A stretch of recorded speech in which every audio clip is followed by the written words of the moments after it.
Hey, thanks for listening. Please subscribe to our newsletter at theproductporch.com for notifications on the latest episodes and exclusive content.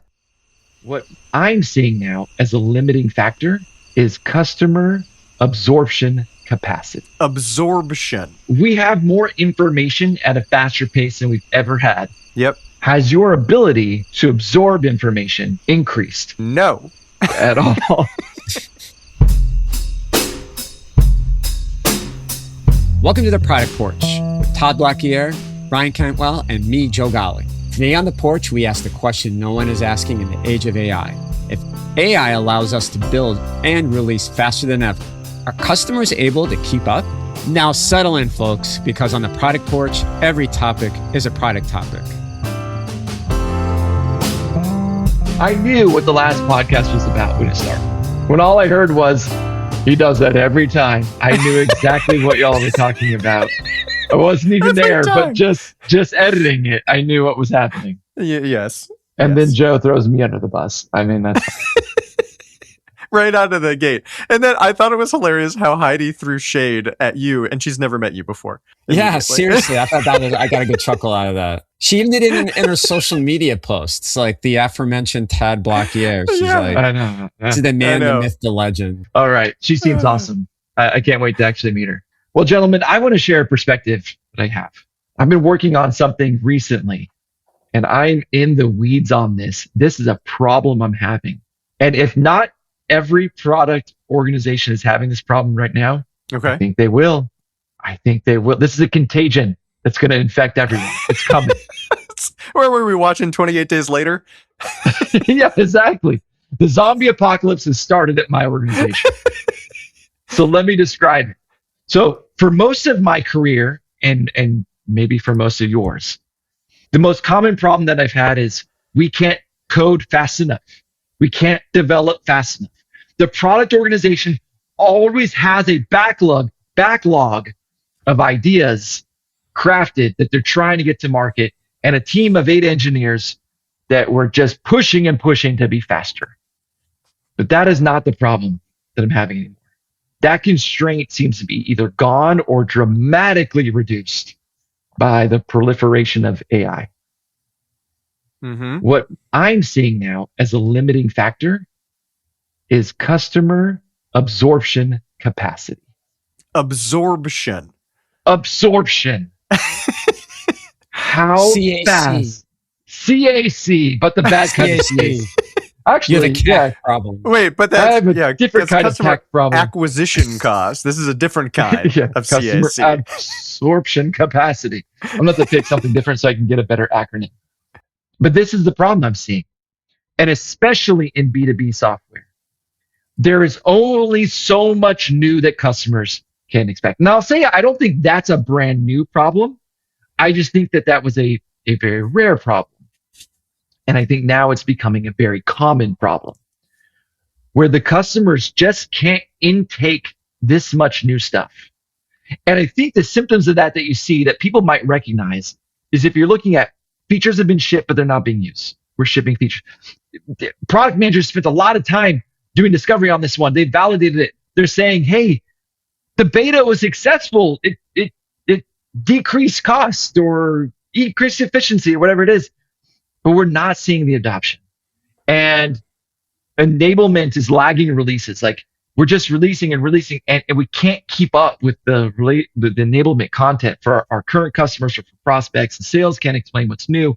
Customers are ignoring our announcements for getting releases out there and announcing them, and they're just not opening our emails anymore.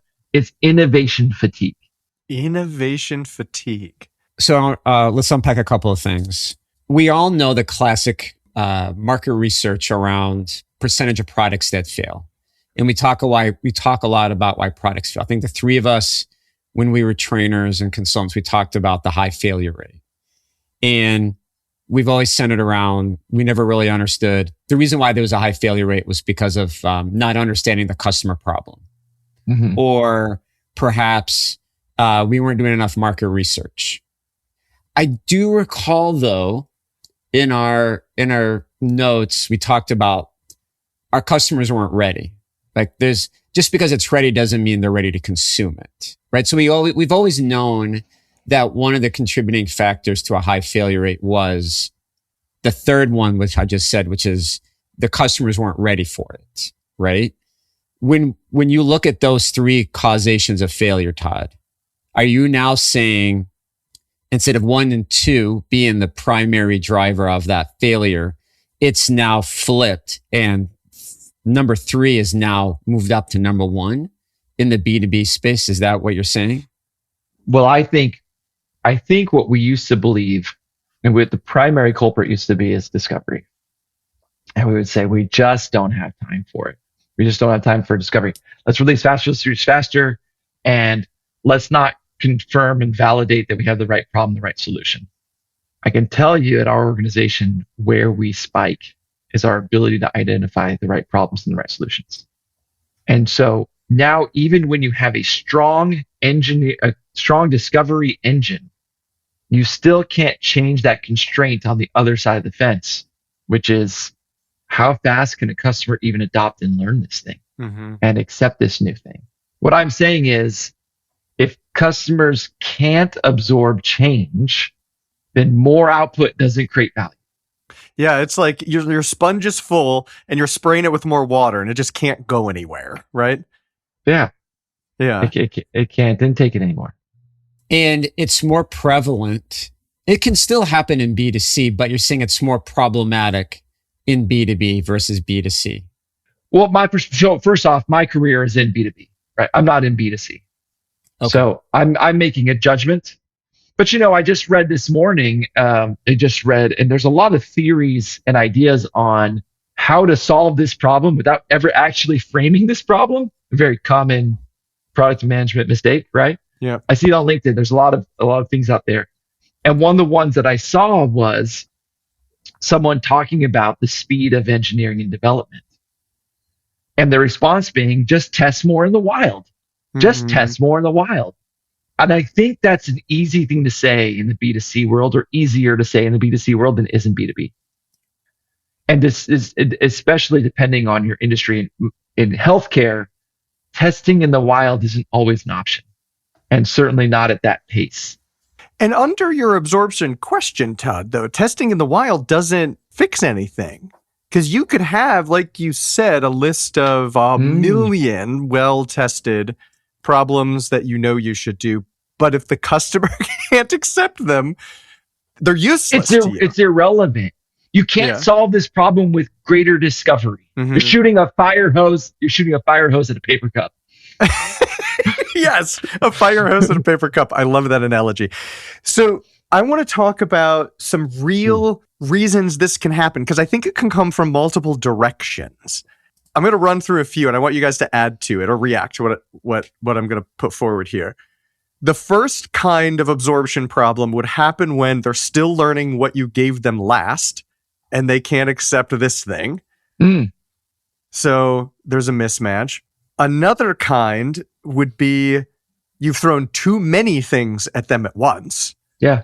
And they don't know, there's no focus, right? Which one is useful to me? I don't know.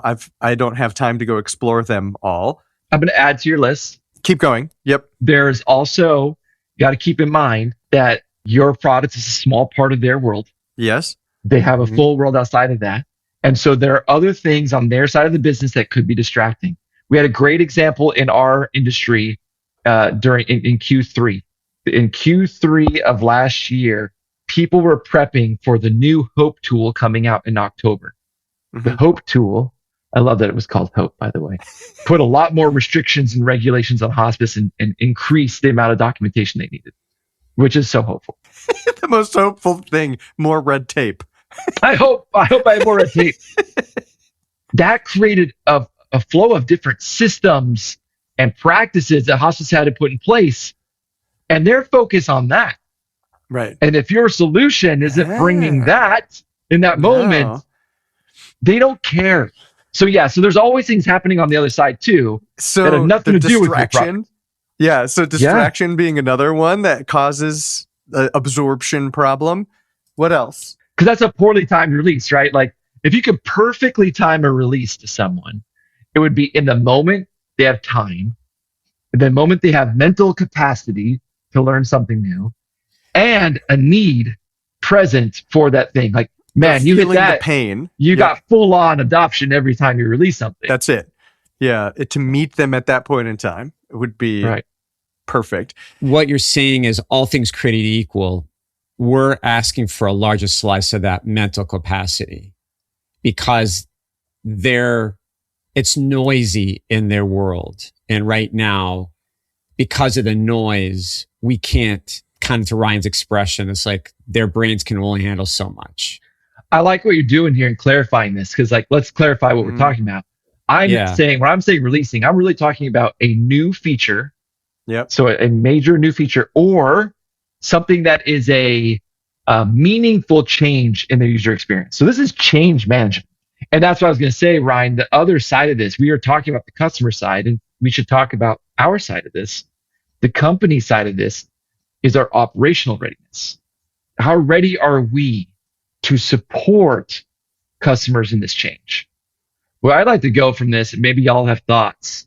I've already heard a lot of ideas suggested in the new AI world about role changes.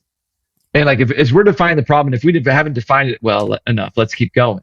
But as we're defining the problem, I'd like to test some of those theories that have been promoted by different folks for where we go in the AI sphere. And with this constraint in mind, does it help the problem or make it worse? So I know Ryan's favorite solution for this, which is product managers become engineers. Product managers code, right? Product managers. We're the builder now. Didn't you hear? We're the builders now. Yeah. Isn't that that's your favorite solution in the new AI world, right? In the new AI world. Oh my gosh. Yeah. That's a very sarcastic favorite solution. But so many people are shouting about this. Well, we don't need product managers anymore. I've seen like LinkedIn posts from Google high ups saying we're laying off our product managers. We just need engineers now to vibe code the things we're doing so we can move faster. And I think that noise is making this impending problem worse, Todd, the one you're talking about. Yeah. The absorption problem, all it's doing is talking about, look how much faster we can build, because people aren't looking at the right thing. They're looking at now instead of next. Well, think about this. We have more information at a faster pace than we've ever had. Yep. In human history. Yep. Has your ability to absorb information increased? No. At all. What is the difference between you now and you 15 years ago? Probably the same. Yeah. I mean, we age, so we might get a little slower. But I mean, in human history, are we getting that much faster? I was just complaining to my wife recently that I love YouTube, and I love watching videos on YouTube. And I'm watching a video of bears. And one of these videos is a bear charging into a hospital waiting room, and everyone goes running. What are you watching, dude? Now, I knew that. What are you watching? Dude, we need to get you a hobby or something. Don't you play basketball in your spare time? Don't you have kids and a wife? Come on, Todd. Sorry. No, I watch hours. I watch hours of bear video. That's what I do in my spare You and Dwight time. Schrute, apparently. Yeah. I just sit in a chair in my bedroom and watch this. Anyway, but it's obviously AI. Not because of the video quality, but because I've learned how to, to identify the signals of AI. This is not real. I could tell. But then I realized I've watched like 7 clips before this one. How many of those are real? Yeah. And I go back and I realize, given the time and length of them, any of them could have been fake. And I'm complaining to my wife now. I'm like, I can't even trust any information anymore. Can't even trust what I'm watching. There's so much. Anyway, but my point is, I have not evolved at the pace of the content to be able to recognize what is real and not real at the same pace. To me, it's tangential to this problem. Like, just because we can vibe code faster, to your point, Ryan, let's make product managers engineers. Yay! Or let's get rid of all our product managers and just have engineers. Yay! That doesn't solve the problem of customers not being able to absorb all this change. Correct. At that pace. You have the same problem. So if the problem is, hey, we need to ship value, ship value, then yes, you can speed up shipping value by making everyone coders or cutting everyone who's not a coder and just getting as much code in the world as you can. Yep. But if the problem is actually, or the goal is actually to maximize adopted value, you can't solve that problem simply by eliminating everyone who doesn't code and getting code into the world as fast as possible. I have to start asking the question of, is all this noise about product managers being engineers now, coders, builders, whatever we want to call them, is it more a question of accountability? Are we focused on the wrong thing? Do we need to be looking at... So, and Todd, let me clarify. Is absorption and adoption different? Yeah, I'm Great using question. intentionally the word absorption and not the word adoption. Yes. And the reason I'm doing that is we've gotten so familiar with the term adoption Right. that it's like a white noise product term in our brain. It means the user used our product. They're using our product, whatever. I'm using absorption to say, like, look, it's become part of the way that the user works now. It's a regular part of their business. They're used to it. It's how they work. It's how they do things. They've absorbed this thing into their work stream, and it's the way they work. And the fact is, that's what we all want out of our products. That's how we make money. That's how we Yes. grow our business, is that people absorb what we're giving that value and they're experiencing it. And that's how we get further acquisition. We take and we measure this absorption, and then we share it out to the rest of the market. We say 1 million hamburgers served, right? So anyway, so I'm using it intentionally to get beyond the adoption word so that people's brain don't turn off as soon as they hear adoption. Yeah, because I'm thinking about a real example from my past where we introduced a connected device. So a wearable connected through a cellular connection device to the industrial health and safety industry. Mm-hmm. You want to talk about people who are risk averse and slow to absorb. Healthcare. Meet the industrial health and safety community. So we had been working on this thing for a long time, and I don't know, it was hubris or we made too many assumptions, but we thought everyone's going to love it. As soon as we put it in the world, everyone's going to start buying it. And I think absorption would have been the right word back then, because the amount that of educating we had to do in order to teach people what this was and how it's not scary and how you can use it to actually create safer environments and so on and so forth. All of that had to happen before it really became successful. It wasn't just like, voila.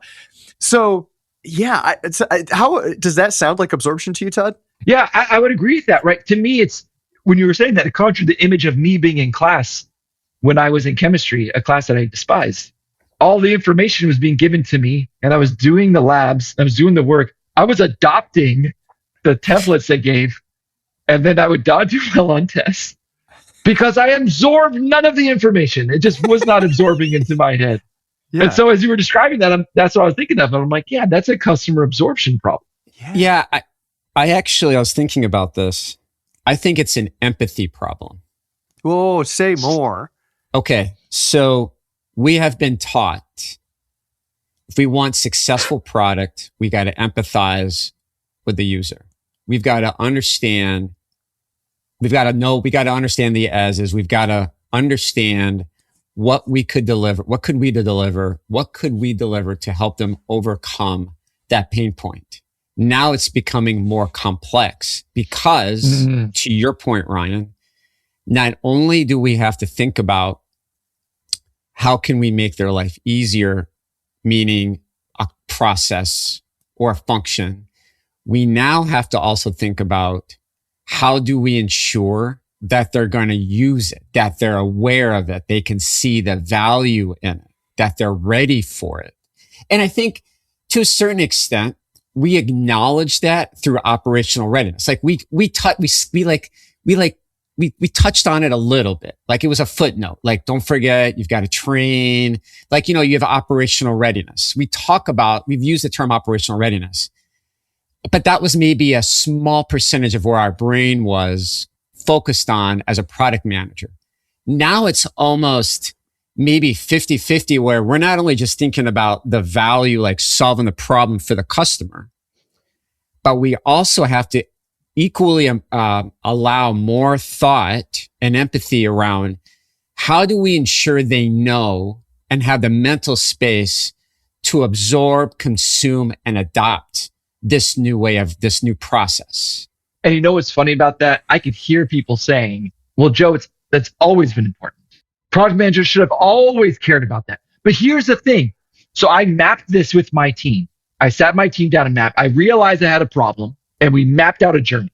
And what we did is we mapped out in sections. The first section was understanding customer problems. Like we had to gather the signals, understand the problem, and make sure we have the right problem that we're going to go solve. That's your big bet. Like I'm going to make a bet here because it seems like a valuable problem to solve. And then we mapped out the chunk of time it would take to ideate on that problem, design a concept around it, and then test and see if you got the right solution. By the way, that has been really dramatically sped up for us. We leverage a lot of AI doing that. We leverage AI prototyping. We cut out some practices we used to do. We get there faster. That's been really sped up.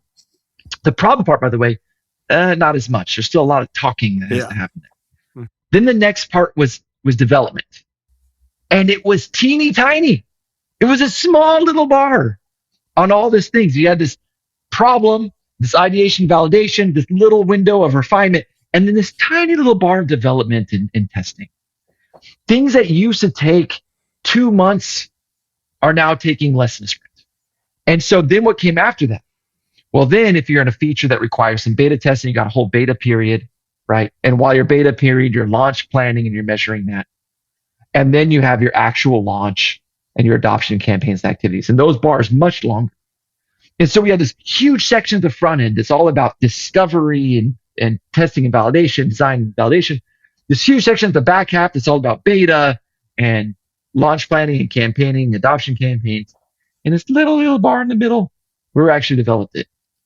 The thing I would say to your point, Joe, is for a long time, a lot of our brain was still on that development portion, shepherding engineering through it. So to your point, operational readiness became a smaller blip on us because we only had, as product managers, the mental capacity for if we were doing good discovery, which we know a lot of people out there don't get to, and I apologize to those who don't get to. But if we were, and then we were doing leading and shepherding development and beta planning, the operational readiness became a small blip. To your point, Joe, if we're going to place more emphasis on operational readiness so we can get adoption, what are we giving up? Yeah, what do you think we're giving up, Ryan? I have an idea in my head, but what do you think we're giving up? I think what we should give up, you called it shepherding, Todd, or maybe backlog grooming, like those activities of let's do planning poker. And there's kind of that stuff that happens in the middle. But that's more product owner stuff though, isn't it?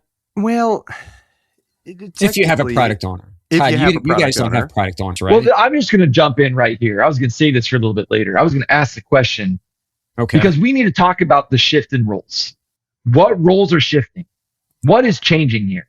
So we said we kicked the dead horse about product managers coding. We're not going to do that. What other things can we do? Needs to include what roles change. What roles are changing here? What do we do?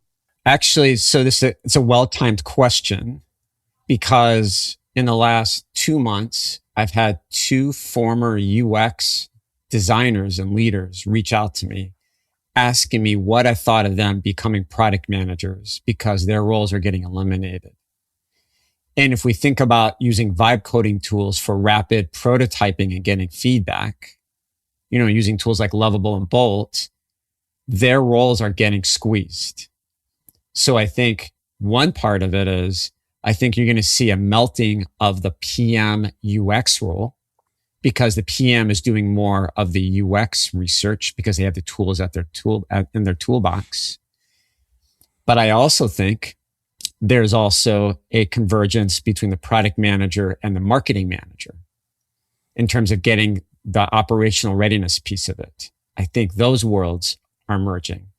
I also think that the PO role and the engineering manager role are also melting or converging because, the ability to write a good user story, attend sprints, daily stand-up, I think the engineering manager is going to have more mental capacity to do some of those day-to-day tasks that typically a product owner would do. At least that's what I've started to see from my world. I don't know about you, Ryan, but that's kind of like where my head goes. Yeah, I think I'd go beyond a little bit what you were saying, Joe, and say, I don't think product managers need to be engineers. I think engineers need to be more product managers. So when they're doing the things like grooming backlogs, they're more aware of business outcomes and customer value and those sort of things. I think in the end, where our role shifts as a product person is more with overall user experience, like looking at the bigger picture and seeing how we can smooth friction. And we've been using the term operationalize or like that kind of thing, operational readiness, but seeing how we make sure our new thing can be absorbed. Are we getting the timing right? Are we doing the right things to make sure it can happen? Are we cultivating the soil? Like, is it gonna bear fruit, sort of thing? I think what we're saying, and what you were saying with the word merge there, Joe, is you're saying some of these used to take single roles that now don't take single roles. We can merge them into multiple people.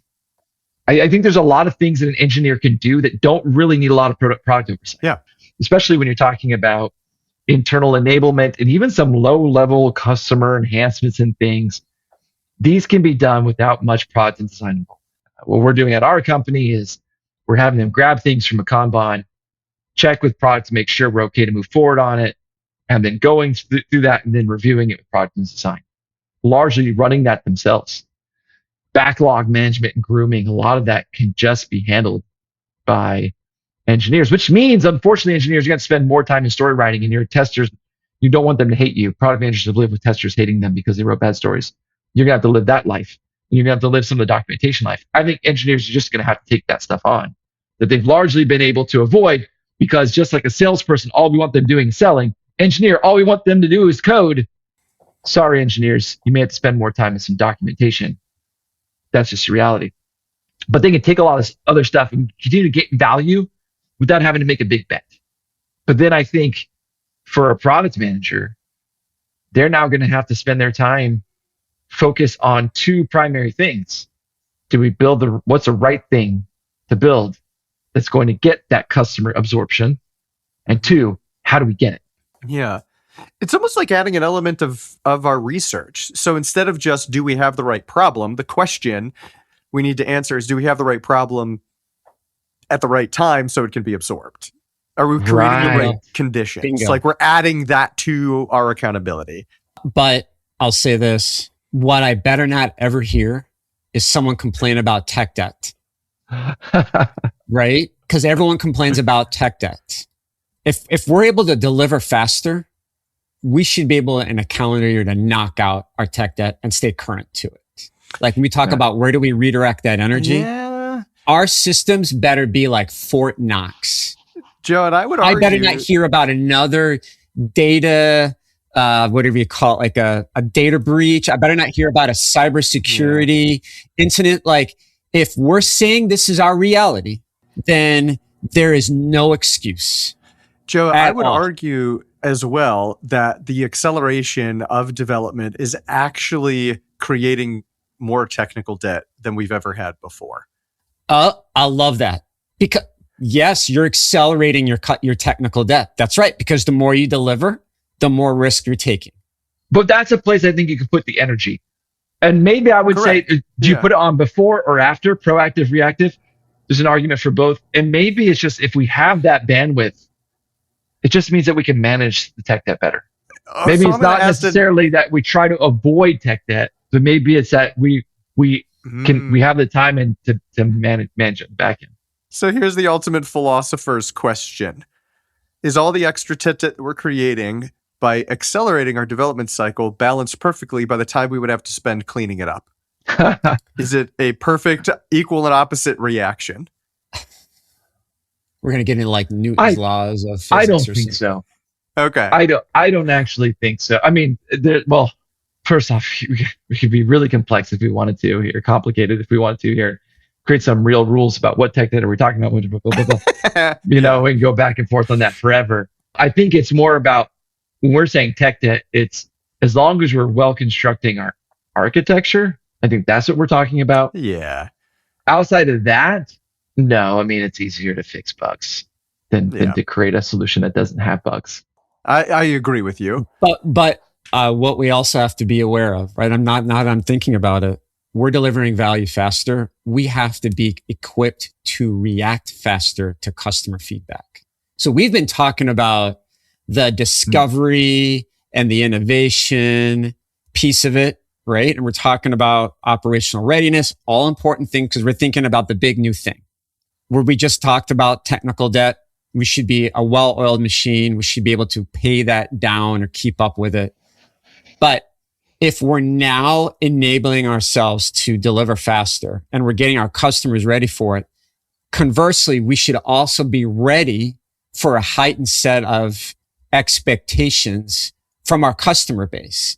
Because if we're delivering faster, that means feedback's going to be coming in faster, which means they're going to be expecting us to react faster. So we've also risen the expectations of our user base because of this new way of working.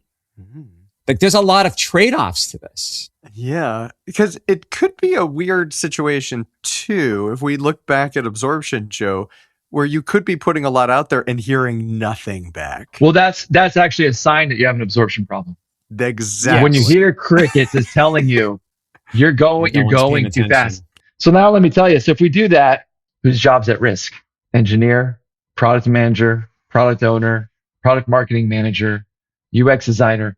Whose job's at biggest risk? I think product owner and designer are the two that always jump out to me as we think about this. And why? Product owner, because the engineer needs to be more empowered to do that job, get closer and understand to make those trade-off decisions about delivering value. They're more empowered to do that. So I think the necessity of having somebody in a product ownership role is being compressed into engineering. It's not going away. It's just being compressed. I think designer, everyone's a designer now. I mean, for goodness sake, open up your favorite tool of choice. Everyone is a designer now. Yeah. So I think that skill, not to say it's been diminished, it's just now more accessible to everybody. And therefore the design role is going to be absorbed by others in the organization as well, including product management and engineering and others. To kind of build off of that, I don't know if it's necessarily role compression. I think it's more of we're removing, it's like the ways of working are changing. We're getting rid of the repetitive, monotonous tasks. And if you're a product manager or product owner, like this is my my obligatory Dean Peters reference in this podcast. The Jira tickets, the slinging monkey? Ticket slinging Jira monkey. That person's role is that's an endangered species. That role right there, right? Someone that is doing like moving Jira tickets, writing specs from stakeholders, like that. That could be a product owner. That could be a product manager. I agree. I also think the coder who doesn't understand business. Yeah. And rather than going specifically into being a UX designer or a product owner or an engineer who's a junior engineer who just codes the ticket they've been handed, just generally, how does one handle it in this situation? These roles are going to shift. Companies will solve these problems in different ways, but that friction point of customer absorption is not going away. The speed at which we can move, like you said, with a lot of those things that used to be manual, is not going away. That speed is increasing pace, and that wall of customer absorption is going to remain the same. So jobs will be shuttered. What do you do in this world? I think I'm trying to think like how to summarize this. whatever role you have, it's not a IT or business role. It's more of, as a collective group, we're trying to deliver value. And it's what we have to do is we have to ask questions. We have to be contributors. We have to understand what's going on in our business. We have to understand what's going on with our stakeholders. So it's like more of like, you have to become a customer advocate in your role somehow. Like part of your role is customer advocacy. And you have to determine what slice of pie in your role, what can you do to drive to that customer advocacy piece of it? So it's breaking down like silos and, moving away from a IT business or, us versus them, and realizing that it's these virtual teams that are working together and these individuals with certain accountabilities. So I think it's less about the titles and more about someone's got to own problem discovery. Someone's got to go on the execution. Someone's got to own X. Like, it's just more of like these dynamic teams are putting together that are more about the accountability of success versus a specific job title. That's what, I know it's vague. I'm being purposely No. vague. I think it's great. In the interest of time, I realize I asked a spicy question with no time left on the clock. Yeah. maybe we need a part 2. I think we do. We can get back to that. So I'm sorry that we ended on a sad note there. We ended on who loses their job in this new world that we just defined. No. That's where we're ending the podcast. So maybe what we could do for our takeaways, let's see if we can find anything hopeful in our takeaway outside of, man, someone's losing their job. The thing I want to take away from this conversation is, Todd, you brought this question to the table, and it's the right question.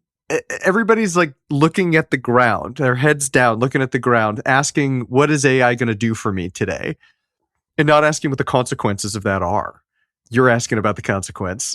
And I think this absorption question, we need to look up as product people and start looking around. Okay, if ask the hypothetical, if we start releasing more things faster, if we use AI to learn and validate problems faster, if we use all of the tools now that are available to us to make sure the perfectly designed, refined solution is in the customer's hands, can they handle it? What does that mean? It doesn't. The answer isn't an automatic, the business will grow. That is not a given. My takeaway is I get a lot of vendors that come to me trying to sell something, and they usually start off with, what is your key problem as a product leader? And then they share, and then they, start leading into whatever their problem is. And what would you do if you could solve this now? A lot of times it's discovery, by the way. A lot of discovery solutions. I realize right now what I would pay for right now. Yep. Right now, if someone came to me with a solution that could tell me that it was the right time for a customer to receive this thing. Ooh. Yeah. You're asking I'd for pay a genie. for that. Yeah. I'm asking for a genie, but you give me that genie and I'd pay for it. I guess what I'm saying there is my biggest takeaway is, Joe mentioned it earlier. I think we've all hit on it a couple times. This is almost worth sitting down my team and doing an exercise around of how do we solve that problem? How do we get better at identifying that signal? How do we find that where it's going to fit at the right time? Okay, I'm having a light bulb moment. Todd, part 2, we can have the conversation. What is now the 4th element of product market fit that we need to start getting signals for? Ooh. That is a 4th element. Yeah.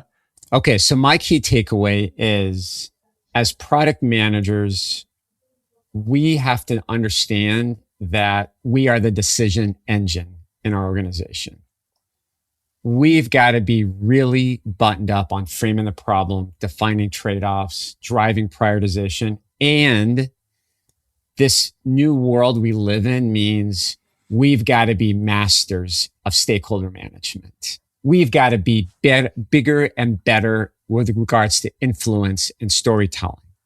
We've got to be really good around setting context and the why behind decisions. We've got to be as transparent and chatty and talkative and out there talking to our customers so that we can build momentum around whatever we're about to release. That's what I think. That's what I think is going to happen to product managers in this new world. Well, I love that. Those are things I love doing. Me too. Those are my favorite things. Well, gentlemen, this was spicy, in the words of Todd. This is a good topic. We got more topics that are going to come out of it. And I think I'm excited about what else is, I'm excited about Ryan's idea about the fourth product market fit. Like, I really believe there is a fourth element that's about to shine its head in this new world. Fantastic. And I'm excited to talk about that as well. All right, y'all. It's great seeing you. Yeah, always. Good seeing you guys. Have a great day. Bye, everyone. See you guys. Bye, gentlemen. Thank you for joining us on the Product Porch. We release new episodes every 2 weeks. You can also find us on LinkedIn for more content. We offer a special thank you to AJ and Jack Blaquiere for the music. The views and opinions expressed by the hosts of this podcast are their own and do not represent nor necessarily reflect those of their employer.